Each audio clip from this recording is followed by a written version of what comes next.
Hey everybody, welcome back. I'll talk if you'll listen. Episode 44, and I'm excited. I'm a little sad, I'm a little upset, a little anxious, and we'll see how this one goes. I'm going to warn everybody right now. I don't really have much to talk about this episode. For everyone who tuned into episode 43, just to bring everybody up to speed here, if you tuned into episode 43, you'll know that my grandmother, the last time we spoke, wasn't doing well.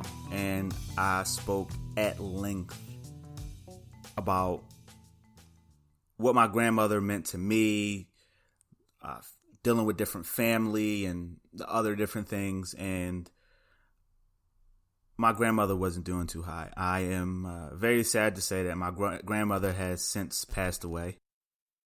And I did make a Facebook post just to let a lot of Facebook friends and family know, keep them in the loop. And I want to talk about social media in a second. But before I do, my grandmother passed away, and she passed away on Wednesday, which was so crazy. It was such a surreal moment for me for so many different reasons. And going back and listening to my last episode 43, and hearing me talk and speak about my grandmother and my family in general, and knowing that, wow, 3 days from me recording that, she would pass away. It's kind of surreal. It's like this really weird space to be in, really weird place to be in. And, I'm still figuring that out. I'm still figuring out those thoughts. It doesn't seem real in some areas, in some instances. It seems like this thing where, like a dream almost, where you go to sleep and then you'll wake back up and everything will be fine. And that's not the case. I chose to reach out to some people individually. There are people who are very, very close to me. And although I'd like to think I have a lot of close friends and family, there are only a few that I speak with on a regular basis. So I reached out to, actually more than a few, but I've reached out to those closest to me to give them the news firsthand. I didn't want them to see it on Facebook. I didn't want them to hear it secondhand. I wanted them to hear it from me, or at least another family member. And I reached out, and I can honestly say, here's the thing. The thing about death is it makes you so appreciative of life. And it makes you so appreciative of all of the people involved in your life and the people you consider to be close. And the people that you love dearly, you care about deeply. The response that I got, it just felt so genuine. And no one tried to be anything else other than themselves. No one tried to be that over the top, call me if you need anything type of friend. No one tried to be that, oh, well, damn, that sucks, but it's not my grandmom. Nobody had that interaction. And everybody just was so genuine. And I like to think that all of my friendships, all of my relationships are just so sincere and so genuine. And I called everybody. There was one person that was working at the time. I know they were working because we work at the same place, and I didn't want to disturb them while they were working, so I shot them a text message instead. But everyone that I spoke with verbally, whether that be, I had to let the leadership at work know, because I found out after I started working, just to hear the genuine emotion and the genuine concern in their voices, their thoughts, their overall demeanor. It just felt so good knowing that you have that. And it's sad, and no one wants to openly admit this, but I find it so reassuring in a way that I can't really explain. But I find it so there's something subtle about death in the sense that it brings out, I think, the truest side of people. And for everyone to say that they were in my corner and to call them if I needed anything, I truly felt like that was the case. And I don't mean to offend anyone when I say this, but I'm sure we can count on all of our fingers and toes how many different times we were on the phone with someone and they turned around and said, "Hey, if there's anything that you need, let me know." And you didn't really feel like they meant that. You know, they're so caught up with their lives. They're so consumed with their responsibilities that how can they think of you? How can they make time for you? They have so many other things on their plate. And there's something about death that makes that tone of voice and that delivery change in such a way where you know that they mean it. And it's so sincere. I chose, outside of reaching out to those select few, outside of reaching out to those people that I communicate with on a regular basis, I chose social media because it was the best way to get the word out, right? Even only if a couple dozen or a little over 100 people see it, that's still more than maybe you would have reached via a phone call or a mass text, right? And I think social media gets a lot of bad rap. I think social media, especially by, not to pick on the baby boomers, I know there are a few listening and watching right now, but I think baby boomers in general, so hey, if it doesn't apply, let it fly. But I think a few baby boomers kind of look down their nose at social media, and it's this foreign thing to them. They don't know how to use it. They don't know how to accept it. They don't know how to embrace it. And I think oftentimes they're exposed to a lot of the negative traits surrounding social media, right? That younger person sitting at the dinner table, and instead of being involved with the people around them, they're constantly in their phone. That person who can't get work done because they're constantly on their timeline or their feed and constantly responding to DMs, et cetera, et cetera. They're constantly being exposed to that person who can't even pay attention to the world around them, the different things around them, because they're literally getting muscle cramps in their neck from looking down at their phone all of the time. They're not paying attention to the traffic lights. They're not paying attention to traffic in general. They're not paying attention to someone standing in front of them or behind them trying to get by them because they're consumed with their phone. And I'd be lying if I sat here and said that's not some of the reality when it comes to social media.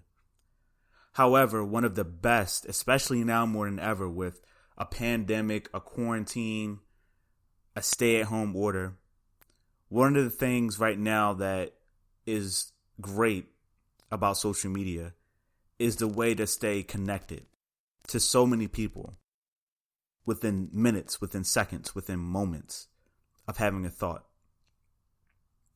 And I just go back, and today I did it because I try my best to respond in some way, shape, or form for the condolences, because I look at that as time is the most valuable thing that anybody can have or share.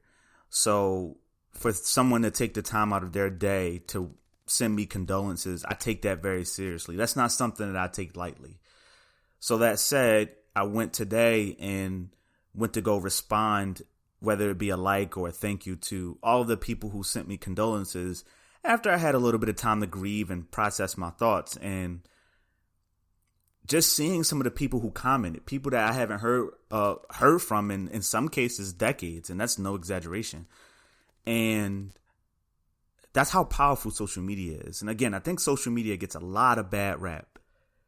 But one thing that I can say is, here I am, someone who is reporting an update, an important update about my life. And we have over 100 people, over 200 people interacting in some way, shape, or form with the news that I had to share. And I think that's very powerful. And there are a few people who follow they're friends with me on Facebook. They follow me on Instagram, etc. They know me personally. and they also listen to the show. So a few different categories there. There's a dedicated audience that falls into all three, right?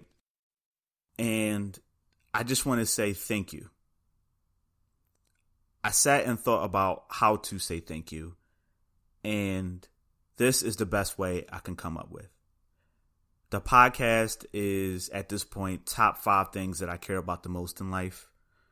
And what better way to thank you all than using the platform that I have that is so very near and dear to my heart to communicate this sentiment. Thank you so much. It's never easy when someone loses someone they care about, regardless of their relationship with them. And for you all to take the time out to call me, to text me, to send me personal messages, to respond on Facebook to the initial status. In some cases, days later. That means a lot to me. It means more than I can express. And I just want to sit here and say thank you. For everyone watching right now on the Facebook Live as I record this, my grandmother meant a lot to me. And most of my friends don't know my biological family because there's a lot of untold stories there. And there are people who have known me for quite some time who think I'm an only child. They don't know anything about my family. For you all to take the time out and just send me condolences, not knowing my grandmother from a can of paint, but because of your love and your passion for me, how much you care about me, just saying thank you, thank you, thank you. I can't put it any more plainly than that. I can't find the words, and I don't take any of that lightly. I don't always understand why newer things that come up, whether that be social media or any other new trend, it automatically gets associated with this negative thing. And I always associate it with fear.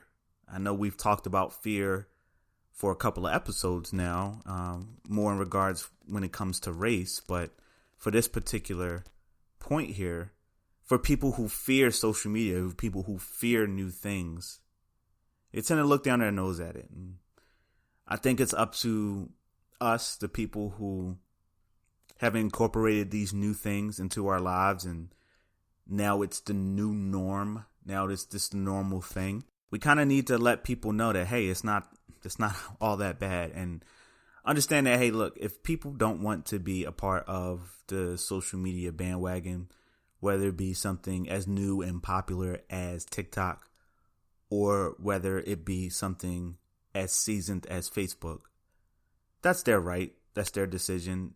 And just like we don't look to be shunned or criticized for using the social media, we shouldn't do the same thing to them.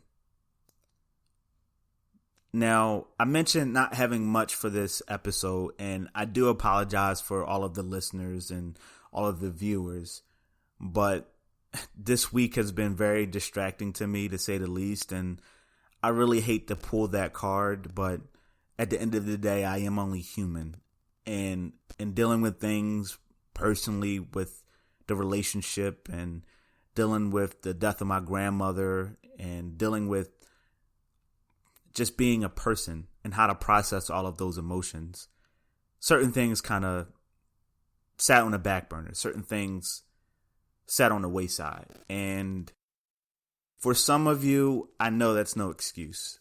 For some of you, you pay attention very closely to the show, and I understand that there's no such thing as a good excuse when it comes to an apology, right? I think it was Benjamin Franklin who said, never ruin a good apology with a poor excuse. So I do want you to know that I am very aware that the quality may be taking a dip here because, again, it's just not much content. But I will say this. I think it's really important for men especially to talk about, speak about, and embrace the negative emotions that they go through on a normal basis, whether that be sadness, whether that be depression.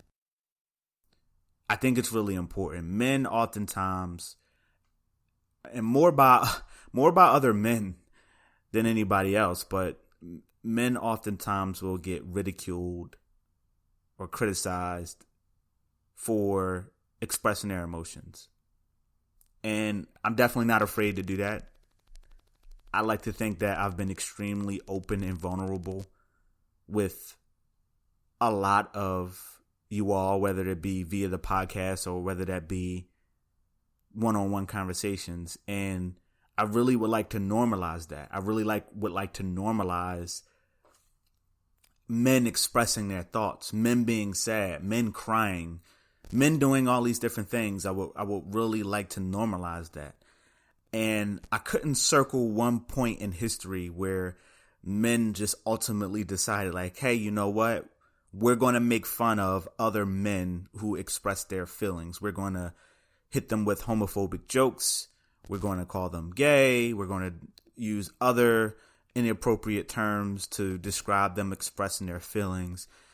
And I was watching this one of my favorite comedians of all time is Bill Burr. And he has this bit that he talked about a couple of times where he said, that's why women live much longer than men do. And that's why men die at like 55 for like 4 decades of not being able to admit that a puppy's cute.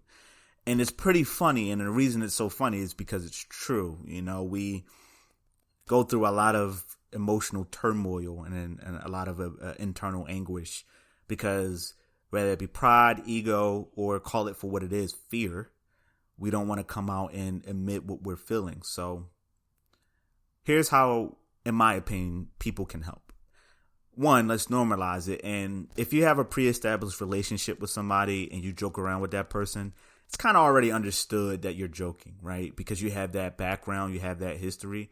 But if you don't really know the person, just try your best to stay away from criticizing a guy showing his feelings. I'll just put it that way. I personally can say this from a personal story. I'm a part of a fraternity, and it's the world's oldest fraternity. And I can sit here and say that one-on-one, my frat brothers are great one-on-one. You know, you call them up, you tell them you're going through something. And in fact, I would argue that they're the best people to talk to because they've been around the block a couple of times. They're older men. In my case, they're older black men, which I never really had a lot of that growing up. My father passed away when I was 11. Or, hey, let's not sugarcoat it. He was killed. He was brutally murdered when I was 11 years old. Wasn't really incredibly close to many of my uncles. So I didn't know it at the time, but ultimately I joined my fraternity to get that connection, right? To fill that gap, to fill that void. There were a lot of instances where we would be in a public forum and I would get made fun of. I mean, a fraternity is like the epitome of masculinity, right? So you can imagine the joshing, the joking, the bullying that can take place, and even depending on the area, hazing that can take place, especially when you're younger inside of a fraternity. However, one-on-one, I reach out to these brothers and, you know, they definitely give me an ear or a shoulder. And I think that's really important. We need to sit back and, if you're a guy listening right now, I can't really express this enough, and don't worry, I have something for the young women too, but if you're a guy listening right now, you know a guy in your life that you're incredibly close to. And it's not all about bar hopping. It's not all about bike rides.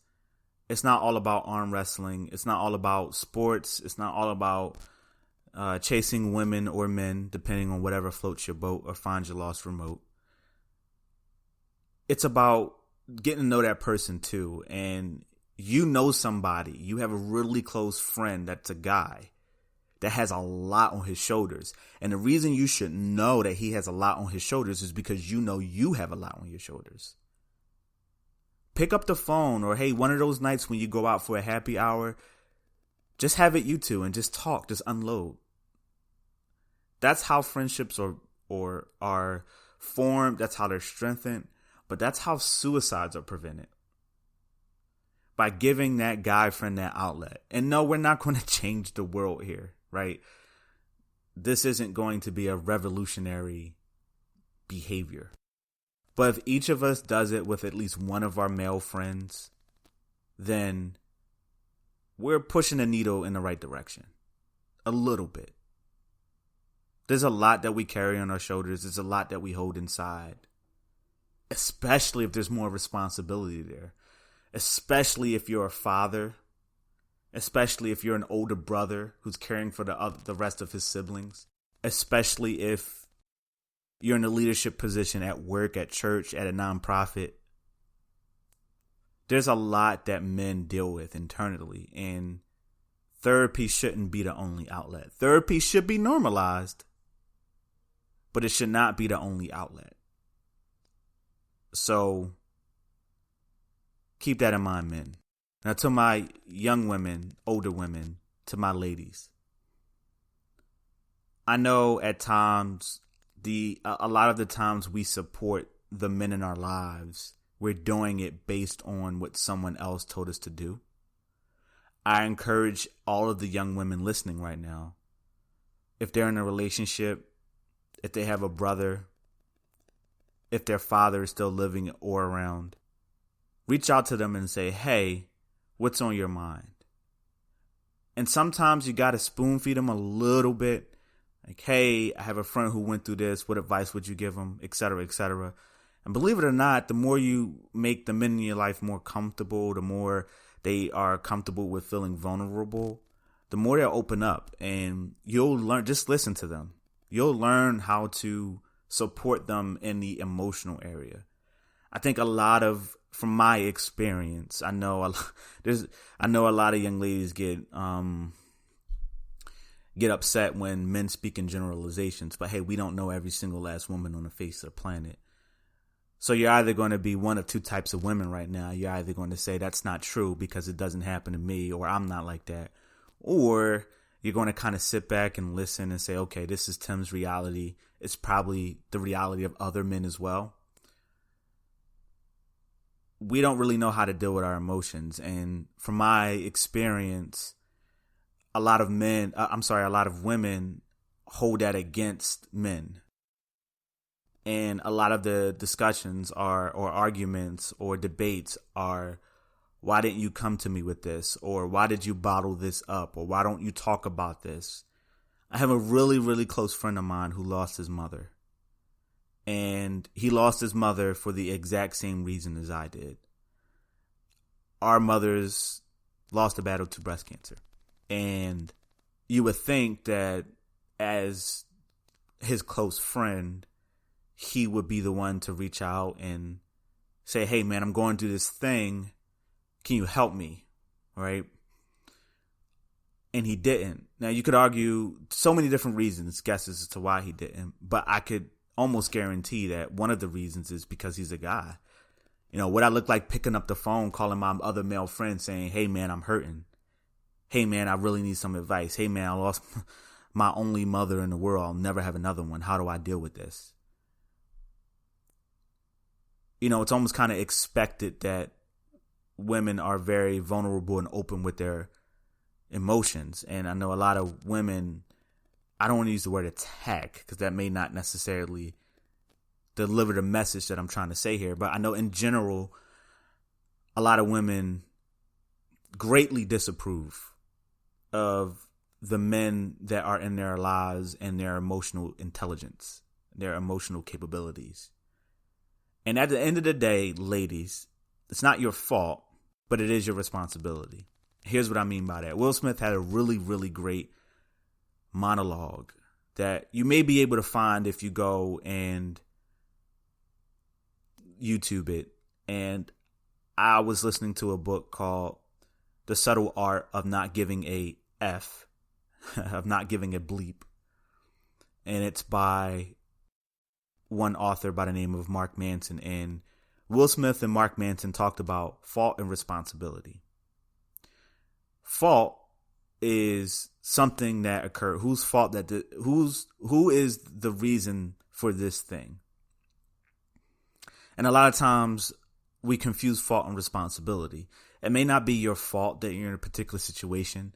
It may not be your fault that the people you're dealing with act a certain way, but it is your responsibility moving forward on how you choose to react and respond to that. What does that mean? What does that sound like? What does that look like? For the ladies that are listening right now, it may not be your fault that the men in your life, again, regardless of the type of relationship, went through a traumatic experience in their childhood and now they bottle up their emotions. That may not be your fault. So yes, you can rest easy knowing that they bottle up their emotions at no fault of yours.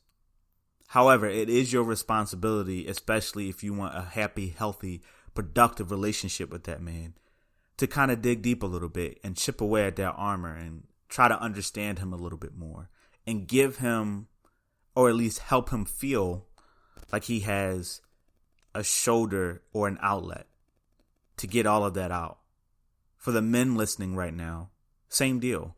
It may not be your fault that your buddy only likes to hang out with certain close friends and can't open up to other people and is such a strong advocate for having a strong closed circle. That may not be your fault, but it is your responsibility as his friend, especially if you're serious about your friendship, to again chip away at that armor. Hey, why are you like this? Talk to me. Why don't you want to get out there? Why don't you want to pursue your dreams? Why don't you get your college degree? Why don't you want to go for that promotion? It's your responsibility. You have an obligation as that person's friend.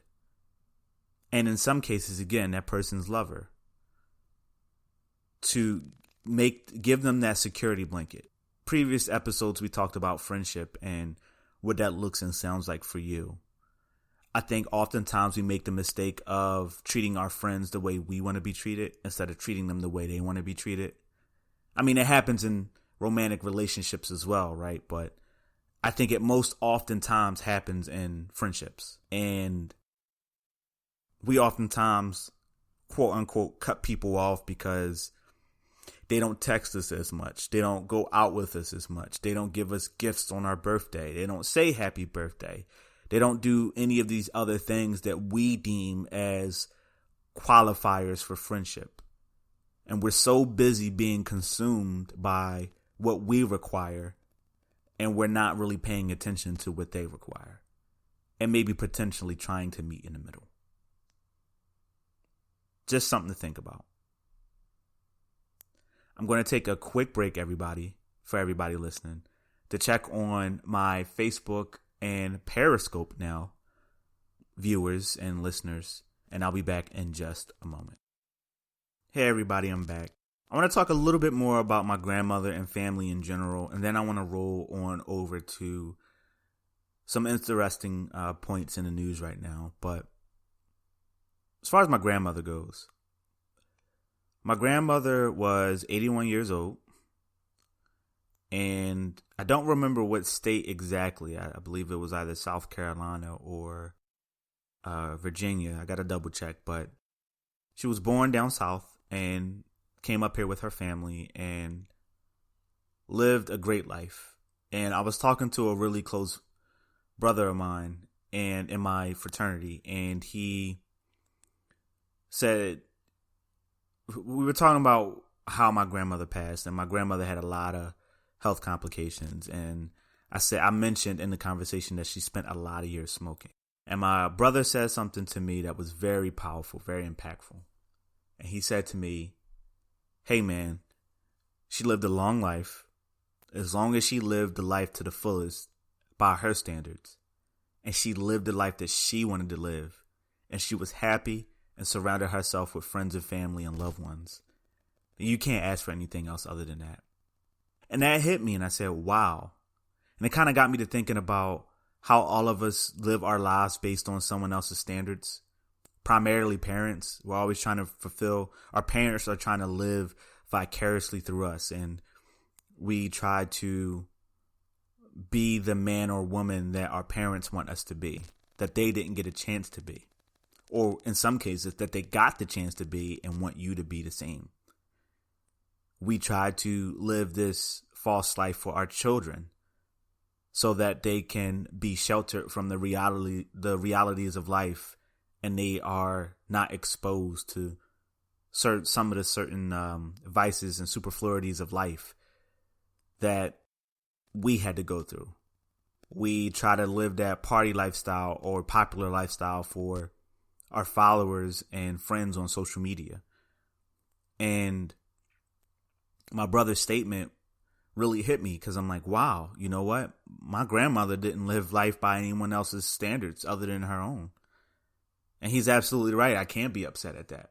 I can't be sad or upset about that. That's the way she lived her life. And she was very much out and about. Even when she got a little bit older, she went to her bingo games and played the slots when she had the chance, and went out with my aunts and some of my great aunts, and she really did enjoy herself. I can't, other than having a death in the family, I can't recall one time seeing my grandmother upset.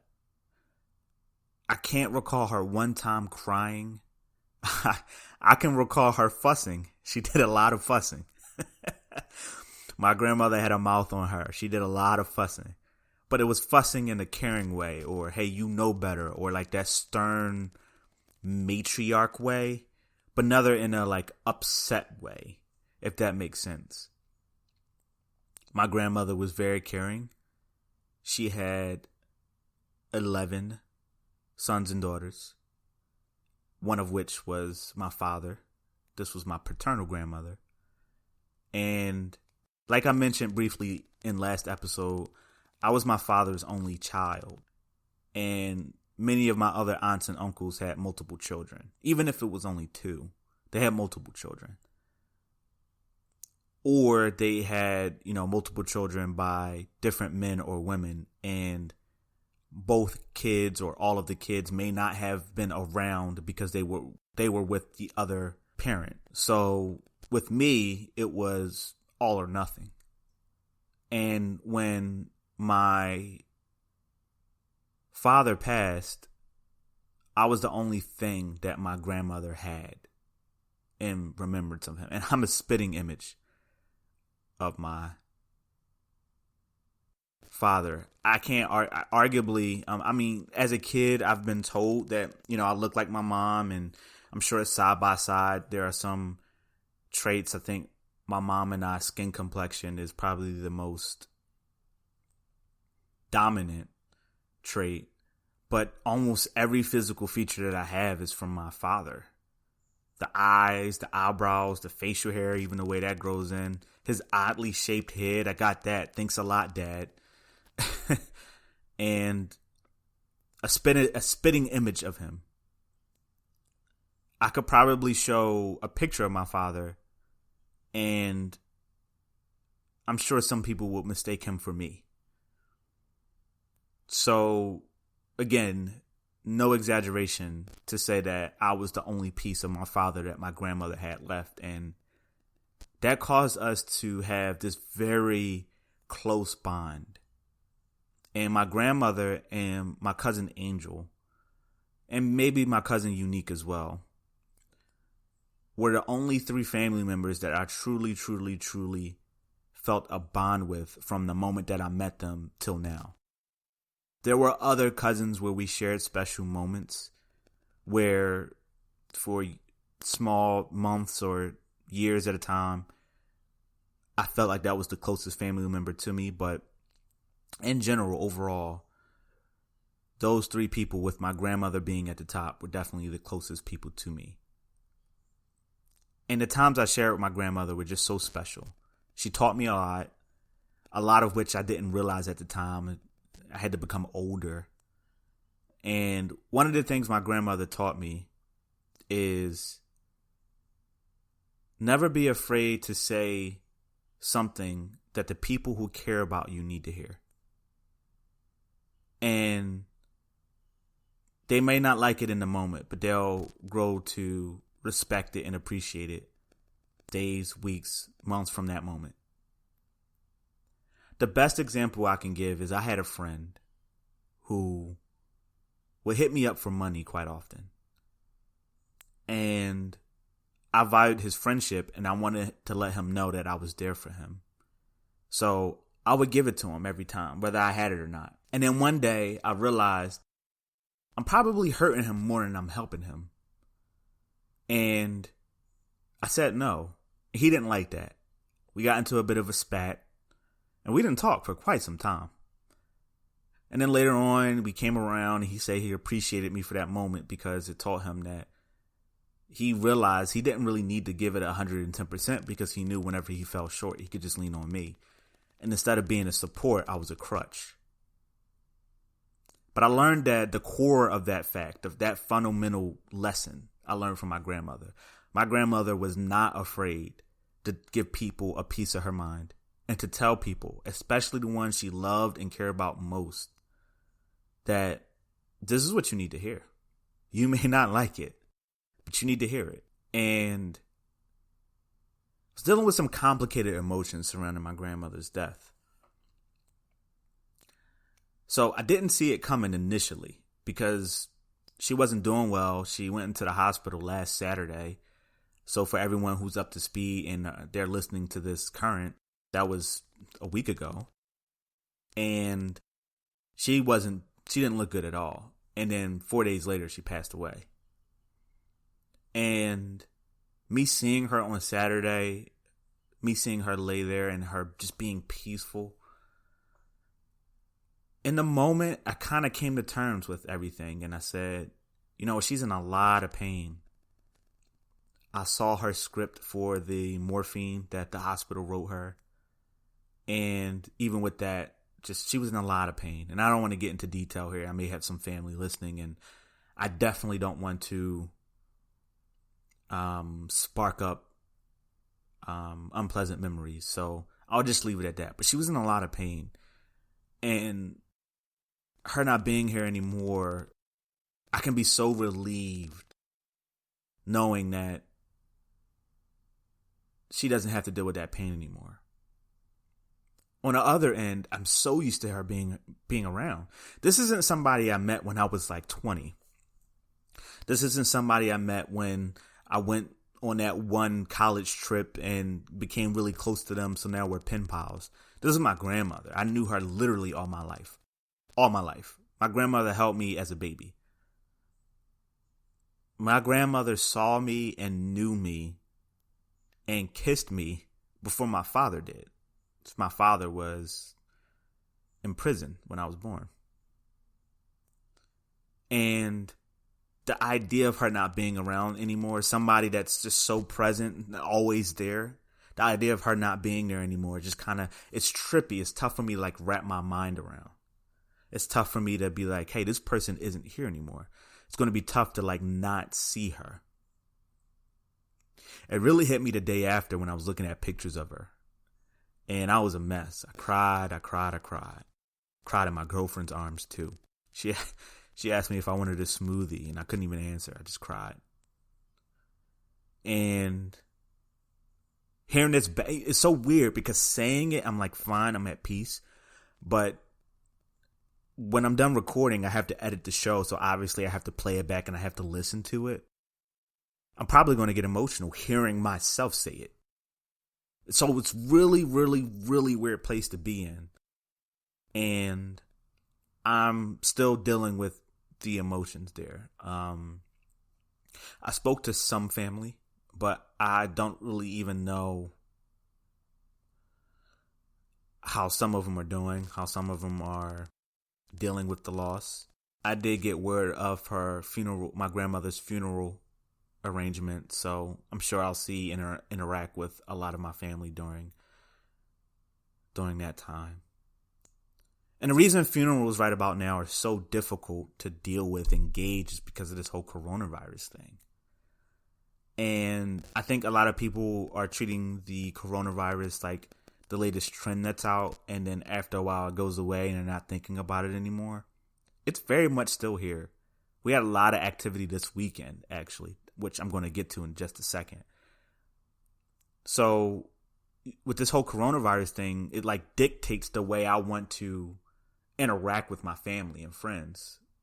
And when my grandmother was in the hospital on Saturday, a part of me felt like this might be the last time I'm going to see her. And the irrational part of your brain, the emotional part of your brain, it throws everything out the window and it goes, no, I got to see my grandma, right? So I'm safe as possible. I'm sanitizing left and right. I'm not touching my face. I got my mask on. They even give me a new mask when I get to the hospital. And I see her. And I sat with her and I talked to her. She wasn't coherent, but I spoke with her. I talked to her. And I was at peace with that. I was fine with that. But then after that, I didn't feel great.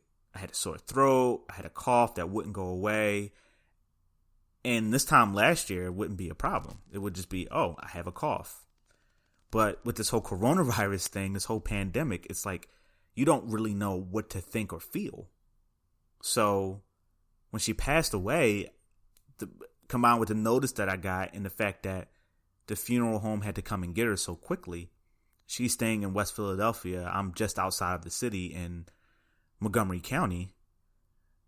It would have took me a bit to get to her. And I'm not feeling well. And there's going to be family. So you're sitting here, you're playing this game of like, you know, I want to go see my grandmother. I want to see the body and I want to be around family. But you're also like, hey, I could potentially be doing more harm than good because either someone potentially could give me something or I could give someone something. And you find yourself in a position where you got to play this game of what do I do? So it was a tough decision, but I feel it was the smart one. And I'm not going to allow anyone to make me feel bad for that, because I would feel much more horrible if I was the cause or potentially the cause for another family member not only getting sick, but losing their lives due to COVID-19. I wouldn't be able to live with myself. COVID-19 is very much still present. It's still around.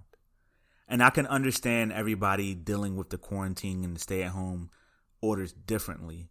But just please be careful, please be safe, and at best stay home. Because there's a lot about this thing that we still don't know, or we forgot about, or we're choosing to ignore. And the thing about it is, that's 2 episodes in a row, y'all. I didn't turn the volume off. It's like I'm a rookie here. I'll turn the volume off the PC. But I feel like there's a lot of things that we just are intentionally, or in some cases unintentionally, just overlooking, just ignoring, saying, oh, well, it is what it is, whatever. And I think we need to do a better job of staying in the know. Speaking of staying in the know, I did a little bit of research. I came across this article on COVID-19, and it only applies to California, but in some areas, but it applies to the entire country, and in some cases, the entire world in other cases. So it's not too long of an article. It's only about a 4-minute read. And I do want to share this all with you. And if you want to find out where this article lies, it's Health News. It's from, I'm going to butcher this name, y'all, Reuters, spelled REUTERS.com. And the title of the article is Closing Time for Some California Bars as U.S. Posts Record COVID Cases. They were saying record COVID cases. Now, this thing arguably has been around for 7 months, 6 months or so. A lot of stay-at-home orders and lockdown orders for the U.S. anyway started in March. And this thing is very, very real. For it to be around this long and for the stay-at-home and quarantine and not even happen right away, all of a sudden, we're reporting record cases. Record cases. I think that's big, and it's something we need to pay attention to. So here we go. We're going to check this out and read this. California on Sunday ordered some bars to close, the first major rollback of efforts to reopen the economy in the most populous U.S. state, as cases nationwide soared to record levels day after day. Side note, I did not know that California had the largest population of the 50 states. Had no clue. One of those things that you hear out loud and you go, okay, I guess that kind of makes sense. But again, no clue. Governor Gavin Newsom's order for bars to close in Los Angeles and 6 other counties followed moves by Texas and Florida to shut all their bars on Friday. Public health officials in California and throughout the nation have identified bars as the most risky non-essential businesses currently open, the state said. Consuming alcohol reduces inhibitions that leads to less compliance with wearing masks and keeping apart, health officials warn. Bars are also generally noisy, requiring patrons to shout, which spreads droplets more widely. I can personally say that both of those statements are very accurate, especially that first part. People get a lot of liquid courage in them, and then all of a sudden they become way more touchy-feely, whether that be in a friendly manner or whether that be in a sexual manner. They become a lot more touchy-feely. And then all of us know people who, they start to drink and that rational part of their brain just goes flying out the window. The article goes on to say, the surge in COVID-19 cases has been most pronounced in several southern and western states that did not follow health officials' recommendations to wait for a steady decline in cases before reopening their economies. For a third consecutive day on Saturday, the number of confirmed U.S. cases leapt by more than 40,000, one of the largest surges in the world. In many of these states, people under 35 have accounted for a large percentage of new cases. More tests are also coming back positive, up to 25% in some areas. We're talking 1 of every 4 people, guys. That's crazy. Even in states where cases have been declining for weeks, bars have been a source of outbreaks. One bar in East Lansing, Michigan, has been linked to more than 85 cases, according to local health officials who say that number is likely to rise. That's crazy. We're talking one particular place. Yeah, it's a bar, but we're talking one particular place accounting for 85% of cases. That is crazy to me. Crazy to me. In addition to bars, Texas shuttered tubing and rafting businesses on Friday to try to avoid crowds like those seen on Saturday in Arizona, along with Salt River east of Phoenix. As temperatures rose to above 100 degrees Fahrenheit, dozens of people climbed into inflatable inner tubes with coolers and took to the water to escape the heat. Very few wore masks. Some beaches in Florida are now closing ahead of next weekend's 4th of July holiday, which would have drawn large crowds. In Arizona, cases have risen by 267% so far in June and jumped by a record of over 3,800 cases. We're talking 3,857 cases on Sunday, the 8th record-breaking increase this month. Georgia reported a record increase of 2,225 cases on Sunday. 15 states, including California, Florida, and Texas, saw record rises in cases last week. The article goes on to say, wear a mask.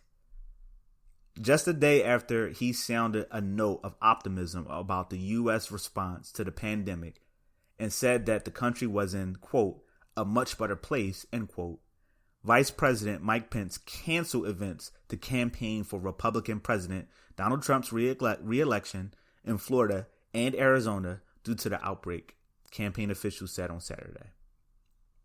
On Sunday, Pence traveled to Texas and attended a service at the First Baptist Church of Dallas, where a 100-member choir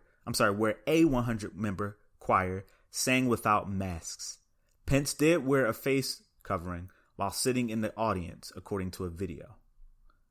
In early March, a church choir in Washington state gathered for a rehearsal before the state issued a stay-at-home order. The CDC and prevention said 87% of the singers developed COVID-19.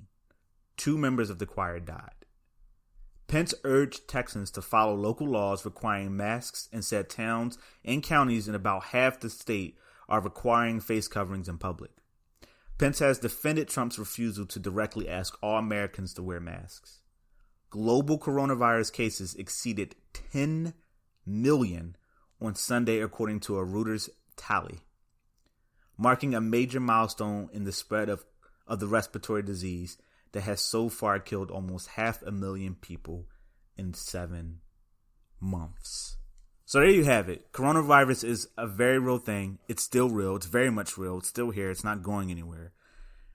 And I think it's very naive or ignorant for us to feel otherwise. Now, me reading this isn't to scare you. Me reading this isn't to tell you to board up your windows and doors and stay in house, right? Me reading this is to simply educate and to inform. That's the only thing that my goal is to educate and to inform. And I know a lot of us want to say, well, hey, this thing isn't that bad. And you're only as aware as you choose to be. And I think it's really important for us to choose to be aware. And finally, I'd be remiss if I didn't mention, and this is, again, just to keep you in the know, I haven't really done too much research on it by myself, but I do want to have everybody in the know, because with everything that went on last month, it's very important that the people who are listening stay in the know. So the last year, there was a young black man by the name of Elijah McClain. His family is investigating his death now. Elijah was a young black man who died while in police custody by Colorado police custody last year. The governor of the state announced his administration would re-examine the death of the 23-year-old while he was in police custody. It's very sad to see. It's very sad to hear about. But let's just remain aware, everybody. It's just like I said last week. This may be your first stop for news, but it definitely shouldn't be your last stop. So I encourage you to all go and Google Elijah McClain and learn more about him. And let's keep the discussions going for George Floyd, for Breonna Taylor, and for others who look and sound like them. And I just encourage everybody to be aware, regardless of how you feel. And I think this is the one thing that I want everybody to walk away from. Regardless of how you feel, it's very important to be aware. You may not necessarily agree with certain arguments or topics out there. You may not want to be a part of the certain points of discussion, but it's very important for you to be aware. If you're ignorant, it's really easy to control you and move the discussion in a certain direction that it doesn't need to be in. So I encourage you all, go and educate yourself, become aware, and sit down and have a discussion with somebody who wants to learn but doesn't know where to start. Again, I apologize to everyone who I've saddened with the topics of today, but I definitely wanted to have my grandmother's spirit have a lot of real estate on today's episode. And for anyone who maybe was unaware, feel free to reach out to me, and I'm more than welcome to have a discussion with you. And if you're concerned, I would say don't be. I'll be okay. I just need some time to kind of get through it and juggle my thoughts. And believe you me, if I need anything, I will reach out, to say the least. That said, everybody, I'm going to get going. I'm going to get this show edited and out, hopefully before midnight. I know I say that every episode, but again, this one shouldn't be a pain to edit. So hopefully this will be out before midnight tonight. As always, gang, I'll keep talking if you'll listen. Take care.